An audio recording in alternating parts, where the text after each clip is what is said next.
Hi, Professor Helms and Professor Hackney. Megan, tuning in here to do my video reflection on my semester in Pub Paul 146. I guess I'll start with what I've learned. I think that the broad topic that resonated the most with me throughout the semester was really the idea of followership and having to realize, first of all, realize your role in a group, and then having to realize how best to work with the people that you are surrounded by. As far as topics that we talked about in class, I definitely have come to believe that leadership is a skill, an attribute that can be learned. Leaders are made and not born, which is not something that I thought before. I totally was of the opinion that leaders are born, they're they are charismatic, they're good looking, they carry themselves well, they're poised, they're confident, and while those are certainly all, we talk about the big man traits and stuff, while there are definitely advantages, like you look around and sure, there are people that do rise to the top of whatever thing they're involved in because they have those qualities, but I don't think they're enough, and I don't think they're even necessarily the most important. I think that understanding what the people that you are working with need is way more important than being able to stand up and say nice things. I don't mean nice like kind, I mean nice like things that people want to hear. It's one thing to be able to stand up and say things that tug at people's emotional heartstrings or get people riled up about a cause, but it's something really different to be able to actually motivate the people that you're with and to know what needs to be done so that everyone can perform to their full potential, because everyone has the potential to make a difference or to be important in a cause, but it's not always that potential isn't always brought to fruition because they don't really know how to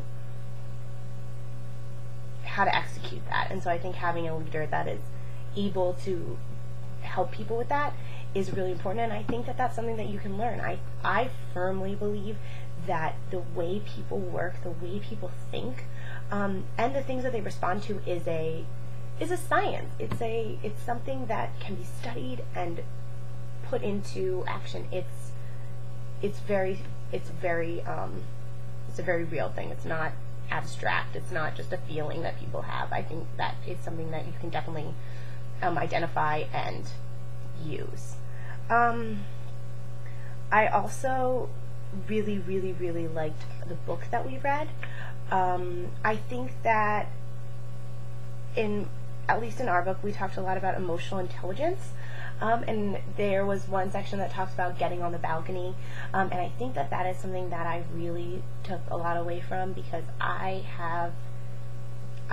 don't take criticism very well. Not like I get angry, but I get upset. I have a really hard time separating my personal feelings from what people are saying about how I'm doing in every aspect. So I thought the idea of being, I guess in the book it was really geared towards people that get angry about things or get riled up about situations where things that they're passionate about are being attacked or criticized or aren't going the way that they thought they should be going. But for me, it was more about being able to separate my emotions from the things that the feedback that I'm getting, and being able to grow from it instead of being offended by it. So I thought that was really important. I also really, really, really enjoyed learning about SWOT analyses. That's not something I had ever heard of before. I know that it's a common term. Actually, I've heard of it in passing, but I had, one, no idea it was an acronym, and two, I had no idea what it stood for. And it's something that I really, really, really liked learning about. The idea of, I've always been someone that breaks my life up into pro lists and con lists, and I think that that's a really great way of making a decision. But the idea of looking at it not only pros and cons, but both internal and external factors, things you can control, things that you can't control, untapped resources, things that you might need to be aware of. I just thought that was a really, really, really cool exercise, and it's something that's applicable to everything. I did one in my environmental scan. We did, almost every group did one in their presentation. I've done it in my future life planning. I just think that it's a really cool tool, and while maybe not, it's definitely an integral part of being able to be a good leader, identifying your strengths and your weaknesses, as well as where you can go from here and what might be prohibitive to that. So I definitely think that was a cool exercise. As far as my leadership strengths, I think that I have learned, actually, outside of this class, but throughout this semester, and through my work with SCSD and in my sorority, and just actually in my internship over the summer, I learned a lot that it's important that there is just no way that you can possibly come up with the best idea on your own. I firmly believe that it's really easy to come up with a good idea, but best ideas are often the result of a bunch of people's contributions and inputs on a single idea, and really picking apart the goods and the bads and coming up with a solution that's really, really the best idea. So I really am a fan of brainstorming and really bringing people's ideas together, because I think that, especially at Duke, there are just so many smart people with great ideas, and to not hear everybody out, to not tap into that potential is just a crime. So I definitely think that I facilitate a lot of brainstorming, at least in my group, in my outside organization, and that I think that's a really effective way of coming up with solutions. I also think that I'm relatively good at identifying what the people within my group need. There are definitely people that need more guidance, more structure. They need to be told, do this, come back, we'll talk about it, it's okay. And then there are people who don't want that. They they feel like you're micromanaging them, they will just shut down. They're like, well, if you're going to do it, why do I need to do it? So they just need to be given a large task, and they can run with it. And I think that I'm relatively good at identifying who needs what, and allowing our group to really run smoothly. I also think that I try at least really hard to develop a personal relationship with a lot of the people in my organization. I feel like if people are comfortable coming to you when they're busy, or if they're having emotional crises or whatever, if they feel like they can be honest with you about what is going on in their lives, it creates a lot less stress. If they're not doing their work, if they're leaving meetings and saying they'll come back next weekend having done X, Y, and Z, and they come back week after week having not done that, I'm going to get frustrated, everyone else is going to get frustrated. But if people feel like they can be comfortable and tell you maybe what extenuating circumstances, because everybody's always fighting a harder battle than you may imagine. So I think that it's really important to foster an environment where people feel like they can be open, and I think that I, in general, do a relatively good job of that.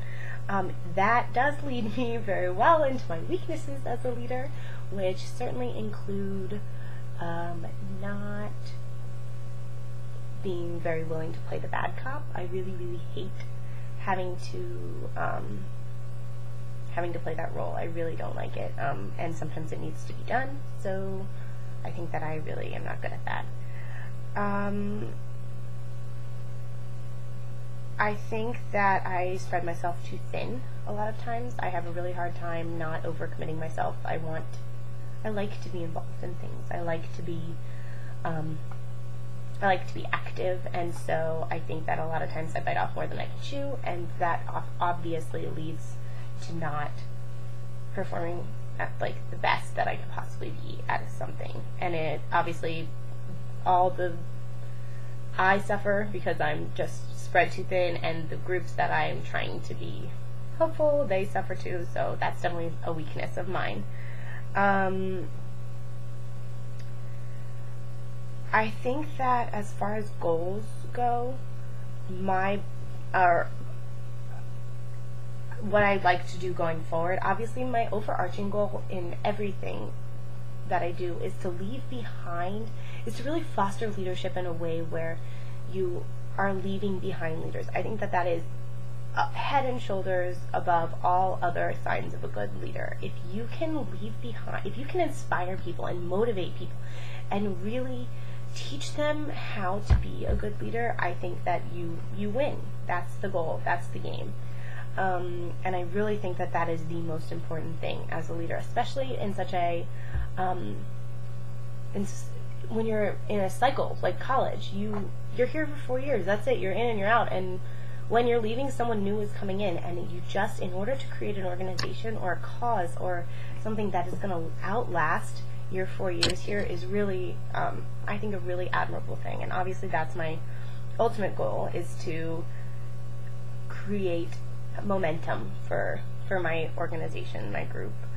I think as far as action steps for my group, I think that I can most serve them by delegating and allowing them to figure things out for themselves, because I have been in the environmental realm of campus for a while, and I know how things work, and it's really easy to say, oh, that'll be a pain if you do it, I'll do it, don't worry about it. But I think that as far as leaving behind people that are going to be able to really flourish, I think that it's really important to allow them to figure those things out for themselves, figure out how the system works, and also become invested. It's really important to be invested in a cause, and I think that that is what I'm going to try and do. And as far as for me personally, I really need to evaluate the commitments that I'm making and structure my priorities in a way that I can be the most effective and most helpful member of the Duke community that I possibly can be, but I don't overextenuate. I'm not making things worse by trying to make them better. So I think that sort of wraps up what I've learned and how the semester's gone. Thank you guys so much. It's been a great semester, and I really enjoyed this class. It's been so different from anything that I've ever taken, and it's been a really, really great experience. So have a Merry Christmas and Happy Holidays and all that, and I will see you guys around. Bye.